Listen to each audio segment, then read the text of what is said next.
आज की सबसे बड़ी खबर हमारे पास आपके लिए यह है कि मुख्यमंत्री अरविंद केजरीवाल के घर पर स्वाति मालीवाल से हुई मारपीट के मामले में अब एक बहुत बड़ा और नया खुलासा हुआ है और अब यह बात पूरी तरह से स्पष्ट हो गई है कि यह पूरा विवाद राज्यसभा की सीट को लेकर हुआ था।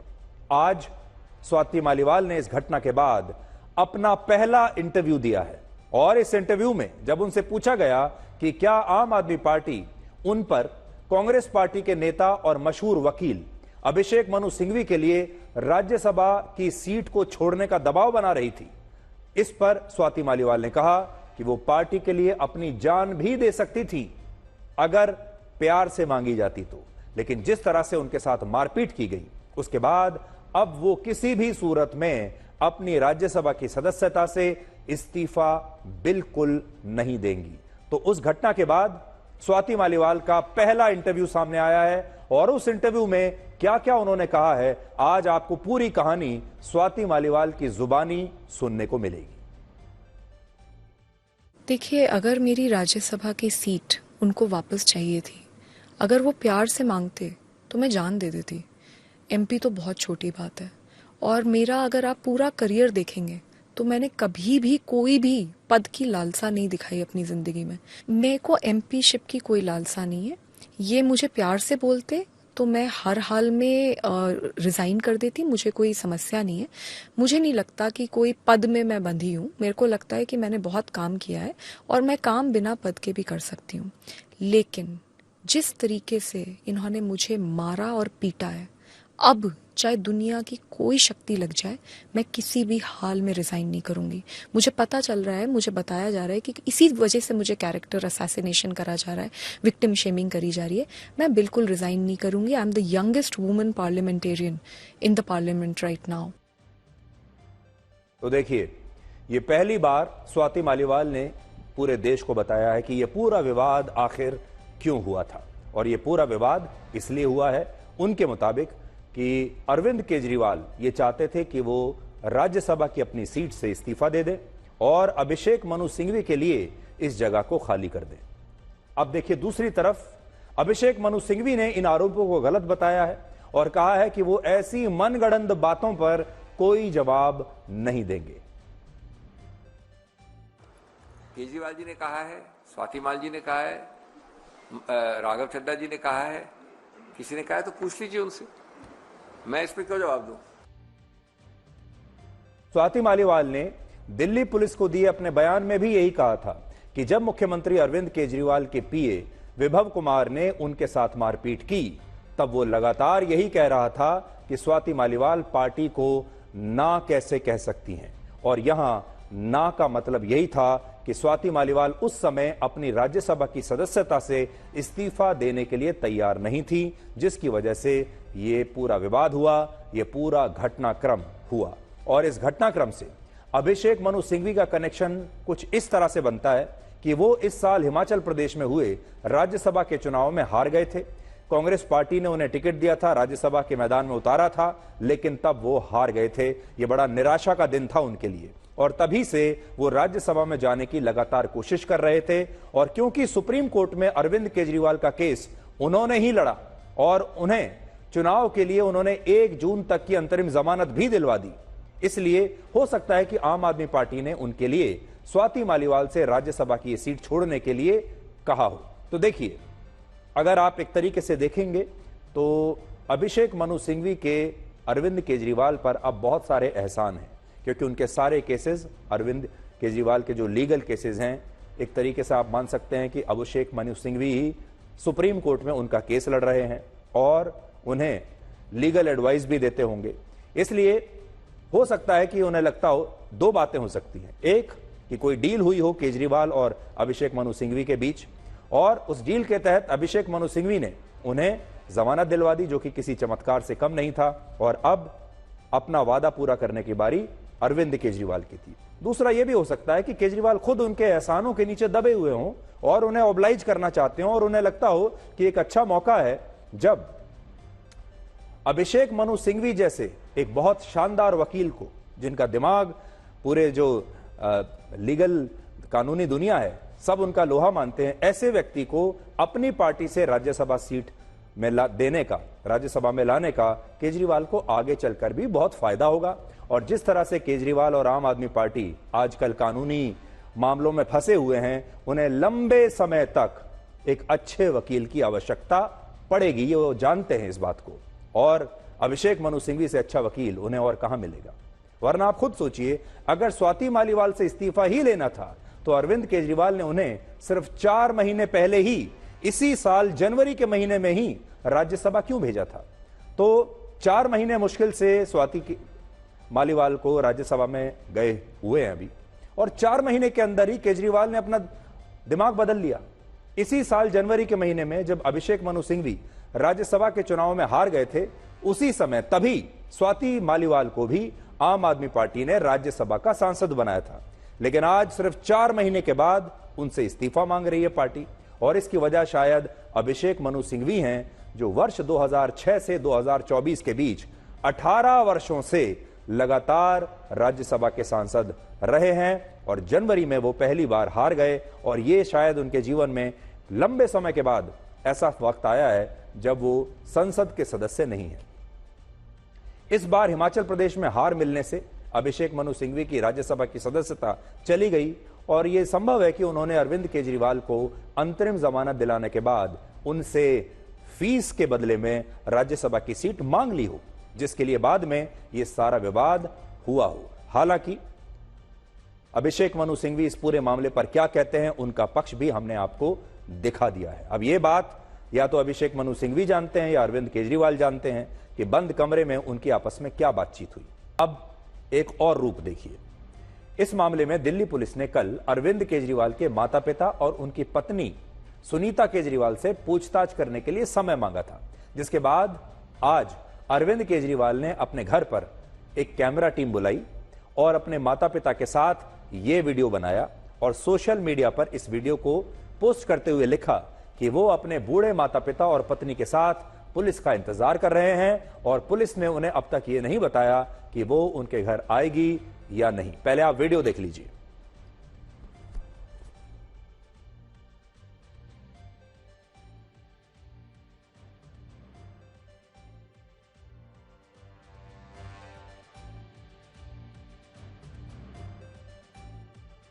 सोचिए, जब इस घटना पर अरविंद केजरीवाल से सवाल पूछा जाता है तो ये कहते हुए टिप्पणी करने से इनकार करते हैं कि यह मामला अभी विचाराधीन है। लेकिन इसी मामले में दिल्ली पुलिस की जांच के खिलाफ वो इस तरह से अपने घर पर अपने बूढ़े माता पिता के साथ ये वीडियो शूट करवाते हैं और फिर उसे सोशल मीडिया पर डाल देते हैं। ये वही अरविंद केजरीवाल हैं जो प्रधानमंत्री मोदी की उनके मां के साथ तस्वीरों पर राजनीति किया करते थे, और इन तस्वीरों को प्रधानमंत्री मोदी का मीडिया मैनेजमेंट बताया करते थे। आपको याद होगा जब प्रधानमंत्री मोदी अपने मां के घर जाया करते थे उनसे मिलने के लिए, जैसे वर्ष 2017 में जब प्रधानमंत्री मोदी अपनी मां से मिलने के लिए गुजरात गए, तब यही अरविंद केजरीवाल कहते थे कि वो भी अपनी मां के साथ ही रहते हैं, लेकिन इसका ढिंडोरा नहीं पीटते। लेकिन प्रधानमंत्री मोदी राजनीति के लिए अपनी मां को भी बैंक की लाइन में लगवा देते हैं। ये ट्वीट एक बार जरा पढ़ लीजिए आप। खास तौर पर आज हमने पुराना ट्वीट निकाला है अरविंद केजरीवाल का। वो क्या लिखते हैं देखिए। मैं अपने माता पिता और पत्नी के साथ पुलिस का इंतजार कर रहा हूं। कल पुलिस ने फोन करके मेरे माता पिता से पूछताछ के लिए समय मांगा था। ये उनका आज का ट्वीट है। लेकिन जब प्रधानमंत्री मोदी जाया करते थे अपनी मां से मिलने के लिए, तो अरविंद केजरीवाल कहते थे कि प्रधानमंत्री मोदी अपनी राजनीति चमकाने के लिए अपनी मां का इस्तेमाल कर रहे हैं और वो मीडिया मैनेजमेंट कर रहे हैं। इसी ट्वीट की मैं बात कर रहा था जो अभी आपके सामने है, देखिए। तब क्या लिखते थे केजरीवाल जी, मैं अपनी मां के साथ रहता हूं, रोज उनका आशीर्वाद लेता हूं, लेकिन ढिंडोरा नहीं पीटता। मैं मां को राजनीति के लिए बैंक की लाइन में नहीं लगाता।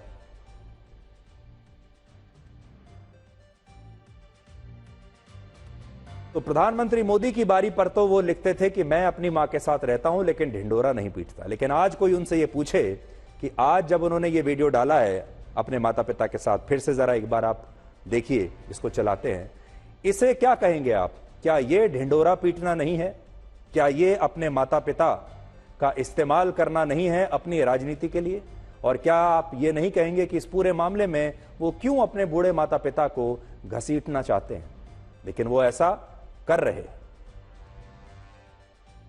और बात सिर्फ इतनी सी थी कि क्योंकि जिस समय यह घटना हुई स्वाति मालीवाल के बारे में, उस समय अरविंद केजरीवाल घर पर थे, उनके माता पिता घर पर थे, उनकी पत्नी घर पर थी। और स्वाति मालीवाल ने अपने बयान में यह कहा है कि जब वो गई अरविंद केजरीवाल के घर पर तो वो अरविंद केजरीवाल के माता पिता से मिली, उन्होंने अरविंद केजरीवाल के माता पिता को विश किया। तो इसी बारे में दिल्ली पुलिस पूछताछ करना चाहती है कि क्या अरविंद केजरीवाल के माता पिता ने भी इस मारपीट को देखा था, क्या उन्होंने कुछ देखा या सुना। आपको एक ऐसे हत्याकांड के बारे में बताएंगे जिसकी टुकड़े टुकड़े वाली पहेली ने सबको उलझाकर रख दिया है और खबर बहुत बड़ी है। 22 मई को कोलकाता पुलिस का एक बयान आया जिसमें उन्होंने ये जानकारी दी कि बांग्लादेश की प्रधानमंत्री शेख हसीना की पार्टी के एक सांसद की कुछ लोगों ने कोलकाता में हत्या करके उनके शव के टुकड़े टुकड़े कर दिए हैं। और बांग्लादेश के सांसद का नाम था मोहम्मद अनवारुल अजीम, जो 12 मई को ढाका से पश्चिम बंगाल के बरनगर आए थे। और यह वही बरनगर है जहां से कोलकाता की दूरी सिर्फ 17 किलोमीटर है। बरनगर में रहने वाले गोपाल विश्वास के मुताबिक मोहम्मद अजीम उस दिन उन्हीं के घर पर ठहरे थे और अगले दिन 13 मई को वो ये कहकर कोलकाता के लिए रवाना हुए थे कि उन्हें वहां एक डॉक्टर से मिलने के लिए जाना है और इसके बाद वो शाम को वापस आ जाएंगे। इसके बाद उन्होंने एक टैक्सी बुक की और वो बरनगर से कोलकाता के लिए रवाना हो गए। लेकिन ऐसा दावा है कि इस दौरान आगे जाकर 3 और लोग इस टैक्सी में उनके साथ बैठ गए, जिनमें 2 पुरुष थे और 1 महिला थी। अब टैक्सी के ड्राइवर का कहना है कि वो इन चारों लोगों को कोलकाता के न्यू टाउन इलाके में स्थित एक बिल्डिंग के बाहर उतारकर चला गया और उसके बाद ये सारे लोग कहां गए उसे इसकी कोई जानकारी नहीं है। बरनगर में रहने वाले एक बिजनेसमैन गोपाल विश्वास, जो कि इस सांसद के दोस्त हैं, उनका कहना है कि 13 मई को कोलकाता रवाना होने से पहले सांसद मोहम्मद अजीम ने उनसे कहा था कि वो उसी दिन रात को कोलकाता से लौट आएंगे बरनगर और रात का खाना यानी डिनर अपने दोस्त के साथ ही उनके घर पर करेंगे। लेकिन जब बांग्लादेश के सांसद कोलकाता से वापस नहीं लौटे तो फिर उनके दोस्त ने पुलिस में गुमशुदगी की शिकायत दर्ज करवाई और इसके बाद 22 मई को पुलिस न्यू टाउन इलाके के उसी फ्लैट में पहुंच गई जहां इस सांसद को 3 लोगों के साथ आखिरी बार अंदर जाते हुए देखा गया था। अब पुलिस जब इस फ्लैट के अंदर गई तो वो हैरान रह गई। उसने ये देखा कि वहां फ्लैट के दीवारों पर खून के निशान थे, खून के धब्बे थे चारों तरफ, और पुलिस को कुछ ऐसे बैग्स मिले जिनमें इस सांसद के शव के टुकड़े टुकड़े करके उन बैग्स में भर दिया गया था। और बाद में आरोपियों ने इन्हें पहले 14 मई को, फिर 15 मई को और फिर उसके बाद 18 मई को अलग अलग इलाकों में इनमें से कुछ बैग्स को फेंक भी दिया था। यानी धीरे धीरे एक एक करके वो शव को ठिकाने लगा रहे थे। पुलिस ने जब इस सांसद को बरनगर से लाने वाली टैक्सी ड्राइवर को गिरफ्तार किया तो उसे उन 3 लोगों के बारे में पता चला जो इस फ्लैट में इस सांसद के साथ अंदर गए थे। और पुलिस ने इन लोगों की जानकारी जब ढाका पुलिस को दी तो ढाका पुलिस ने इन तीनों आरोपियों को वहीं से गिरफ्तार कर लिया। और बांग्लादेश के होम मिनिस्टर ने खुद यह कहा कि उनके सांसद की हत्या बांग्लादेश के ही नागरिकों ने की है और इसलिए इस घटना का भारत और बांग्लादेश के आपसी रिश्तों पर कोई असर नहीं पड़ेगा। एक ऐसी खबर का विश्लेषण आपके लिए करेंगे जिसमें आपको एक ऐसा बेबस भारत दिखाई देगा जो इस भीषण गर्मी और लू के मौसम में एक एक बूंद पानी के लिए तरस रहा है। ये तस्वीरें जो अभी आप देखेंगे ये मध्य प्रदेश के छतरपुर जिले से आई हैं और इस गांव का नाम है मेहर खोवा। और यह गांव मध्य प्रदेश के बुंदेलखंड क्षेत्र में आता है। इस गांव में लगभग 100 आदिवासी परिवार रहते हैं जिनके पास अब इतना भी पानी नहीं बचा है कि ये दिन में 2 वक्त का खाना भी बना सकें और अपनी प्यास भी बुझा सकें। मैं नहीं जानता कि इस गांव में रहने वाले ये जो लोग हैं ये टीवी देखते होंगे या नहीं, इनके पास सोशल मीडिया होगा या नहीं, इनके पास स्मार्टफोन भी होगा या नहीं, और ये गांव वाले ये भी जानते होंगे या नहीं कि आज तक के प्राइम टाइम शो पर, ब्लैक एंड व्हाइट पर इनकी कहानी हम दुनिया को बता रहे हैं। इन्हें तो इस बात का भी एहसास आज नहीं होगा। लेकिन देखिए, ये गंदा पानी पीने पर मजबूर है। कुछ साल पहले गांव में एक नलकूप लगाया गया था, लेकिन वो भी अब बंद पड़ा है। और स्थिति यह है कि इस गांव की महिलाएं, बुजुर्ग और यहां तक कि छोटे छोटे बच्चे और लड़कियां भी गांव से लगभग 2.5 किलोमीटर दूर बने एक जल कुंड से गंदा पानी लाने के लिए, पीने के लिए मजबूर है। और इस जल कुंड में जिस झरने से पानी बहकर आता है, वो भी अब भीषण गर्मी की वजह से सूखने की कगार पर है। और आप देख सकते हैं कि यहां अब ज्यादा पानी बचा भी नहीं है, और जो पानी है भी वो पानी बहुत गंदा है। लेकिन जीवन बचाने के ये लोग इस गंदे पानी को पीने के लिए मजबूर हैं। और हालात इतने खराब हैं कि इस जल संकट की वजह से कई परिवार इस गांव को छोड़कर अब जा चुके हैं। और आप विश्वास नहीं करेंगे, इस गांव में 60% लोग ऐसे हैं जिनकी सिर्फ इसलिए अभी तक शादी नहीं हो पाई क्योंकि उनके गांव में पानी नहीं है। और पानी न होने की वजह से यहां पर शादियां भी बंद हो गई हैं। आज जब शहरों में बने वाटर पार्क्स लोगों से भरे पड़े हैं, लोग वाटर पार्क्स में जाते हैं गर्मी से छुटकारा पाने के लिए, एंजॉय करने के लिए, तब आपको मध्य प्रदेश के इस गांव की ये बेबसी जरूर देखनी चाहिए, जो गंदा पानी पीकर गुजारा कर रहा है। और यहां रहने वाले लोग ये कहते हैं कि भगवान ने उनके साथ न्याय नहीं किया। देखिए, ये जो दो तस्वीरें आप देख रहे हैं, एक इंडिया है और एक भारत है। इनमें जो लोग आप देख रहे हैं, ये सभी भारत के नागरिक हैं और इन सब के पास एक ही वोट है। इस गांव में जो नागरिक रहते हैं, इनके पास भी एक ही वोट है। और वाटर पार्क में एंजॉय करने वाले जो लोग हैं, जो 500, 1000 या 2000 रुपए की टिकट लेकर यहां पानी में एंजॉय कर रहे हैं, इनके पास भी एक ही वोट है। ये दोनों ही एक वोट वाले नागरिक हैं, लेकिन इन दोनों की किस्मत अलग अलग है। आपको एक कहानी के बारे में बताएंगे जिसमें अमीर इंसाफ को भी बिकाऊ समझा जाता है। पुणे की सड़क दुर्घटना के मामले में नाबालिग लड़के की जमानत रद्द होने के बाद आज एक नया मोड़ आया है। आज इस लड़के के ड्राइवर ने यह दावा किया है कि 19 मई को जिस पोर्शे कार से हुई सड़क दुर्घटना में 2 लोग मारे गए थे, उस समय उस गाड़ी को यह 17 साल का लड़का नहीं बल्कि ड्राइवर चला रहा था। और यहां बात सिर्फ इस ड्राइवर की नहीं है, इस नाबालिग लड़के के जो दोस्त घटना के समय पर उसके साथ कार में मौजूद थे, उन्होंने भी यही बयान दिया है कि उस दिन कार यह 17 साल का लड़का नहीं बल्कि ड्राइवर ही चला रहा था। सोचिए, इससे बड़ा मजा क्या होगा कि दुर्घटना के समय लोगों ने इसी लड़के को गाड़ी चलाते हुए पकड़ा था। उसके बाद इसकी पिटाई भी की थी कुछ लोगों ने। इसे गाड़ी से बाहर निकलते हुए लोगों ने देखा, लोग वहां पर मौजूद थे। और इसे कोर्ट से बेल भी इन्हीं लोगों के आरोपों पर मिली थी। जब गिरफ्तारी हुई तब इन लोगों के आरोपों पर हुई। लेकिन अब ड्राइवर कह रहा है कि गाड़ी वो चला रहा था। लेकिन ये नई थ्योरी नहीं है, बल्कि ये हमारे देश में एक बड़ी पुरानी थ्योरी है। ये बड़ा पुराना तरीका है हमारे देश का, बड़ा पुराना कानूनी पैंतरा है, जिसमें जब भी किसी पैसे वाले के हाथ कोई दुर्घटना हो जाती है किसी पैसे वाले से, तो उसकी जिम्मेदारी लेने के लिए अक्सर उसका ड्राइवर आ जाता है। क्योंकि उस गरीब को पैसे का लालच देकर खरीद लिया जाता है और उसे लगता है कि कुछ साल जेल में बिताने के बाद अगर उसकी और उसके परिवार की जिंदगी बेहतर हो जाएगी, उसे कुछ लाख रुपए मिल जाएंगे, तो यह बुरा सौदा नहीं है। और सबसे बड़ी समस्या यह है कि इसके लिए कानून में भी रास्ता निकल आता है, क्योंकि कानून कहते हैं अंधा होता है और वो गवाहों के बयान और सबूतों के आधार पर ही फैसला लेता है, और पैसे के दम पर यह सब कुछ मैनेज हो जाता है। तो दुख की बात देखिए क्या है।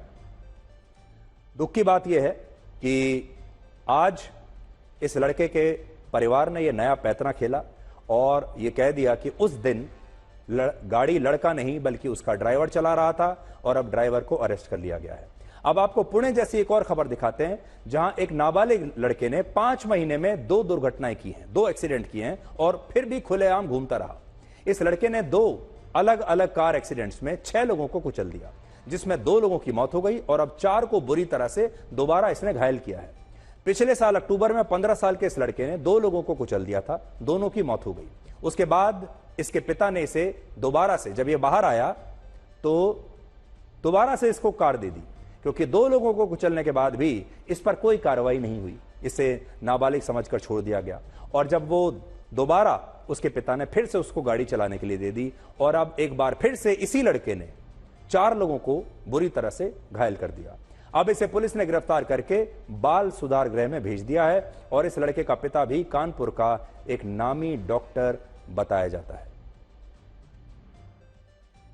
तो सारे माता पिताओं से आज हम यही कहना चाहेंगे कि अगर आप अपने नाबालिग बच्चे को गाड़ी देते हैं, स्कूटर मोटरसाइकिल देते हैं, तो फिर ये बहुत बड़ा रिस्क है। आपका बच्चा भी अपने लिए खतरा पैदा कर सकता है और दूसरे के लिए भी कर सकता है।